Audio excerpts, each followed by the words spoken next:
My name is Jeff Morgan. I'm from Dallas, Texas, and this is Sunday, June I don't know what it is, but it's 1 week before Father's Day. And we just had a story that broke out of the Tarrant County area.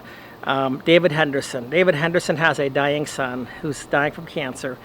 He's got maybe up to 4 weeks to live, less than that, but he's fighting to see his son. Once again, the insanity of the family courts is going on right now. Now, David has been allowed to see his son who is dying. His son who is dying. He's allowed to make 2 15-minute FaceTime calls with him a day. This is complete insanity. It's injustice. This is the man's son. And there is a judge who has said, no, you can't see them. And part of the problem is that right now his son is in hospice. But the hospice is in his ex-wife's house. And his ex-wife says, well, I don't want you around. This is insanity. I'm sorry, but this is child abuse. This is the abuse of another person. When you have a child by another person, man or woman, whatever, and that child is on the deathbed, these judges should have nothing to say about it. And whoever the mother or the father is who has the child, I don't care about that either. This is crazy. This is nonsense. This is evil and it's wicked. So anyway, David is going to be going, I believe it's at the 322nd Court tomorrow in Tarrant County Court, and it's going to be a Zoom meeting. Now, I'm going to see if I can get the link to it because I think this is something that the public needs to know about. Just recently, I was talking with a Republican judge from Corbin County, and he was saying, he's totally against having broadcasts out there. He does not want to have anybody recording it because people might take clips of it and they might cut it up and they might tell a story. I'd like to say to this judge, what is your response to this? Because the judges want to say, well, all you have to do is you can appeal it. He's going to be dead by the time this appeal goes through if nothing happens. And the people need to know that this is the perversity of the system. When I talk about recording hearings in court, it is to protect the citizens from their courts, from their government, from the laws that the courts are supposedly enforcing, or whatever you want to call it, upon the people. If the laws are bad, the judicial decisions are bad. And if the laws are good, the judges can still be horrible. But who suffers in all cases? It's always the people. And in this case, you have a father who loves his son and who cannot see his son, even though his son is in hospice right now and is dying of cancer. This is not just reprehensible. It's not just unjust. There's no words to describe the depravity of this. And here's another issue that takes place. With his son was on medical treatment. And my understanding is, and I may be wrong on this, but the judge can also say what kind of medical treatment his son will get. Because perhaps the mother wants one thing and the father wants something else. So the judge has to decide this. This is absolutely insane that you have strangers coming in making medical decisions. Now, judges, I believe, are acting outside of their area of knowledge. And I think that in this matter, they should be held accountable. How many of these judges are doctors? How do they know what should be done?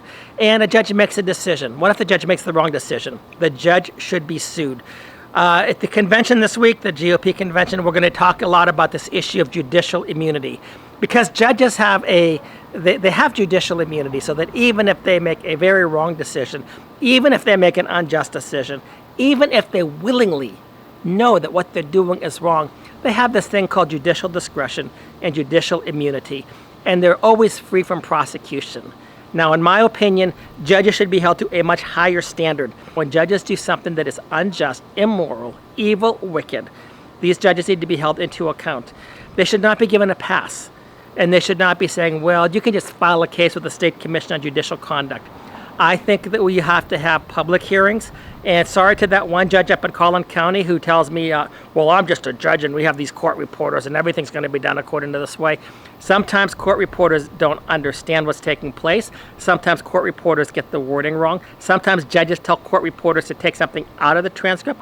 The court reporters, even if everything is 100% perfect, they do not capture the emotion. They do not capture the nonverbal communication that takes place in the courtroom. And anybody with an elementary understanding of communication theory understands that only 10% of the communication is verbal. About 90% or more is nonverbal. None of this stuff is captured in the transcripts. And that's why we need courtroom video and audio tapes to make sure that our judges, and not just the judges, but the attorneys, that the attorneys act in such a manner that if they act abusively, they should be found liable and punished, whether it's by taking their bar license away, whether it's by removing them from the bench, whatever it may be. These people are not gods. If you're an attorney, you're not a god. And often an attorney will go up there and he will intentionally besmirch a person, defame a person, slander a person, and he says that he's acting in the interest of his client. They're allowed to do this because that's what they do to aggressively defend their client. They're allowed to lie about people. They're allowed to besmirch them. They're allowed to take their reputation and tarnish them. This should be completely abolished. It should be considered illegal and criminal. But judges, of course, will not report an attorney doing that. Oh, they may say something to them, like, don't do that, you shouldn't do that. But very seldom in the courtroom. And by the way, judges do the same thing. Judges do the same thing to people where they act abusively toward them. I've seen it with my own eyes. I've seen it in court hearings. I've had other people tell me about it. And yet, remember, we have judicial discretion. A judge can never be wrong. I think that this is the perverse practice that we have right now in our courts. And once again, I am for having completely open courts, and that includes video and audio. And to these judges who say, well, that's not a good idea because, you know, maybe they're protecting the Court Reporters Association. I don't know. Because the court reporters, by the way, have a lobby. Court reporters have a lobby. You know, they want to make their thousands of dollars on court transcripts. You know, so they have a lobby out there too. The attorneys have a lobby. The divorce attorneys have a lobby. The Texas trial lawyers have a lobby. The court reporters have a lobby. And these lobbyists will go in there and just go after our legislators. And by the way, some of these people, these lobbyist groups, they give them a lot of money to help them win their races. And they have these judges, they have these attorneys in their back pocket working on their behalf. They have these legislators working on their behalf. So anyway, but this is getting a little bit off point here, but right now for tomorrow, we have a case. It's coming out of Tarrant County. It's at 1:30. If I get the Zoom link, I will post it. But this is an issue that, again, needs to be addressed. And when we go down to the GOP convention, our delegates down there need to make mention of this. Our people who are looking at the GOP platform need to talk about this issue.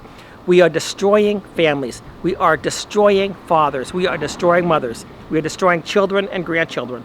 We are involved in the family destruction industry. And as the GOP, if we cannot put some teeth into some of these things and put them in our platform to say we will no longer tolerate this stuff, it's a very sad commentary on who we are as Republicans and as conservatives. Anyway, it's David Henderson and Corbin. We will be watching tomorrow. I'm going to do everything that I can on my behalf to help make your situation known. This is perverse what's taking place. I know that you want to have nobody else go through this, but nor should you be going through this. And this judge, we're going to be watching, and if we will give full exposure if we need to. I hope that the judge makes the right decision. Judge James Mumford, you know me. I've talked with you in the past. He's your judge. As far as I am aware, he's your judge. He's an associate judge in your court. So we'll be talking with you. This is perverse what's taking place right here. Anyway, that's it for right now. Be following this. I will try to do a follow-up on it myself, either tomorrow or the day after. I will be heading down to the GOP convention, so I may be a little bit late on some of this stuff, but we cannot let these perverse practices stand in the state of Texas. That's it. Thanks so much. Bye.